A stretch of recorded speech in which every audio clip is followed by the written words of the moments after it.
جہنم میں جانے کے لیے زنا کرنا پڑے گا، بڑی مزیدار چیز ہے.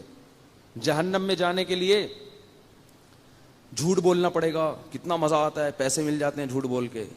جہنم میں جانے کے لیے ابا اماں کا احترام نہیں کرنا پڑے گا. عورت کے لیے جہنم میں جانا بہت آسان. ایک کام بتاؤں، وہ کر لے تو بغیر حساب کتاب کے جہنم. خواتین اگر جہنم میں جانا چاہتی ہیں اپنی ڈائری میں نوٹ کر لیں، اتنا آسان کام بتا رہا ہوں، گارنٹی ہے جہنم کی.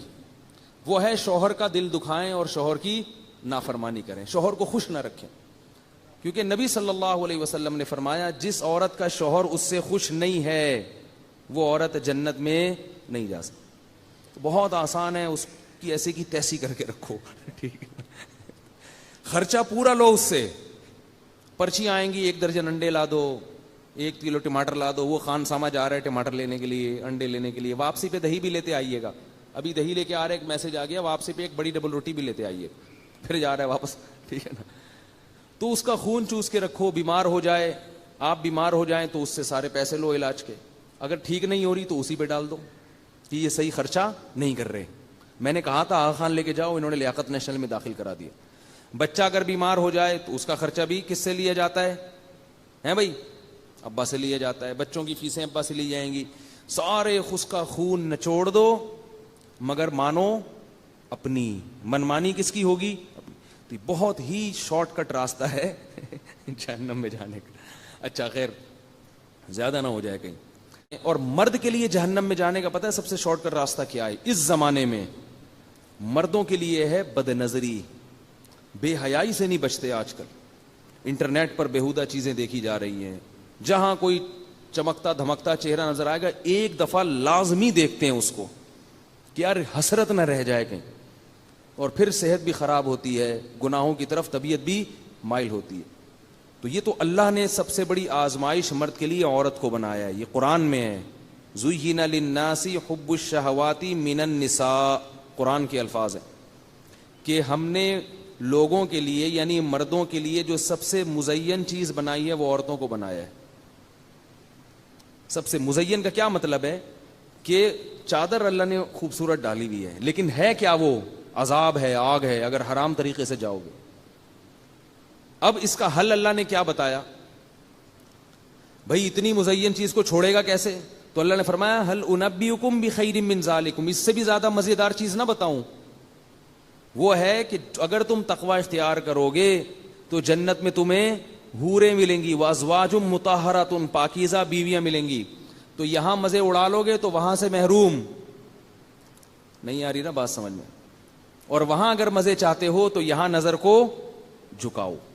اور ایک اور طریقہ ہے وہ میں پھر ابھی بعد میں بتاؤں گا، آپ اکیلے میں مل لیں، ٹھیک ہے نا. ایک اور حل بھی اللہ نے بتایا قرآن میں، ایک اور حل بتایا، وہ ابھی سب کے سامنے بتانا مناسب نہیں. لوگ کہتے ہیں گھوم پھر کے نا ہر دفعہ ادھر ہی آ جاتے ہو.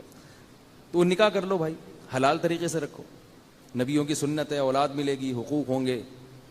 تو نظر کی حفاظت یہ بڑا اہم کام ہے. نظر کی حفاظت مرد کے لیے. عفیف اور پاک دامن لوگ آج کل چراغ لے کے بھی مشکل ہو رہا ہے تلاش کرنا، جو اپنی بیوی پر اکتفا کریں اور ان کی بیوی کو یہ اعتماد ہو کہ ہمارے شوہر کا ہمارے علاوہ کسی اور سے کوئی لنک نہیں ہے. بہت سے ہیں اچھے، لیکن آج کل یہ میرے پاس بہت ساری کالز آتی ہیں خواتین کی کہ میاں صاحب غلط چکروں میں پڑے ہوئے ہیں. تو بھائی اپنے آپ کو ان چکروں سے بچاؤ. ایک خاتون بیچاری بہت پریشان ہے، یو کے سے فون کرتی ہیں، زندگی رو رہی ہیں کہ میرے میاں کو لت پڑ گئی ہے لڑکیوں سے، دوستوں کی، میرے بچے تباہ ہو رہے ہیں، برباد ہو رہے ہیں. اب میں ان بیچاری کو کیا کہتا؟ ان کو میں نے کہا صبر کرو، اس کو بڈھا ہونے دو. اپنے میاں کو کیا ہونے دو؟ بڈھا ہونے دو. ابھی جوانی کا جوش ہے نا، تھوڑے دن میں بڈھا ہوگا پھر دیکھو کیا ہوتا ہے. اور ایسا آدمی بڈھا بھی جلدی ہوتا ہے. ہر طرح سے بیچاری عورت نے سمجھا لیا، بچوں کا واسطہ دے دیا کہ ان کو بھی پتہ چل رہا ہے تمہاری حرکتوں کا، ان پہ کیا اثر پڑے گا. لیکن وہی بات ہے کہ لوط علیہ السلام کی قوم جس بدکاری میں مبتلا ہو گئی تھی، لوط علیہ السلام نے سمجھایا سمجھایا سمجھایا سمجھایا تو اللہ قرآن میں کیا فرماتے ہیں؟ لعمرک انہم لفی سکرتہم یعمہون.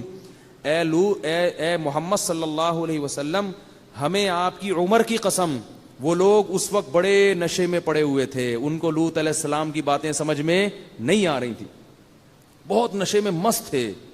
جب گناہ انسان کے سامنے ہوتا ہے تو وہ نشے میں مست ہو جاتا ہے، پھر نہیں دیکھتا کہ کیا ہے.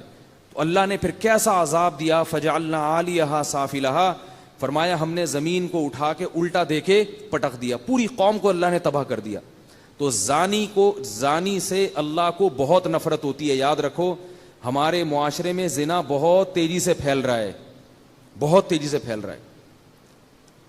میرے پاس کالز آتی ہیں, ایسا ہی نہیں کہہ رہا میں, بہت تیزی سے. لوگ تو اپنے ہر چیز دل کی بات کر لیتے ہیں نا علماء کے سامنے.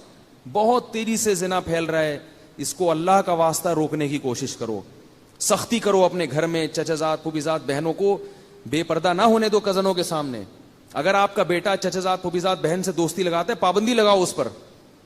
میرے گھر میں جب میرے چچا پھوپھیزاد بھائی آتے تھے, میرے والد صاحب کے بھتیجے ہوتے تھے, تو والد صاحب ہماری بہنوں کو حکم دیتے تھے کہ ان کے سامنے نہیں آنا ہے. غصہ کرتے تھے کہ ایسے بے محابہ کوئی نہیں آگے بیٹھے گا. ان کو حکم تھا کہ آپ بیٹھک میں بیٹھیں اور یہیں سے پتلی گلی سے نکل جائیں, جس نے ملنا ہوگا آپ سے یہیں آ کے ملے گا. ناراض ہوتا ہے تو ہونے دو. بہت زیادہ برائی پھیل رہی ہے, مصافحہ کرنا کزنوں سے, گلے ملنا کزنوں سے. براڈ مائنڈڈ کہہ کے نا سب کو بے شرم بنا دیا ہے. براڈ مائنڈڈ ہیں, ہم کوئی گھٹیا تھوڑی ہیں, گلے بھی بڑے تمیز سے ملتے ہیں کہ ایسے جیسے بالکل کوئی احساس ہی نہیں ہو رہا ہمیں. چھوڑ دو اللہ کے بندو, یہ غیر مسلموں کا کلچر ہے.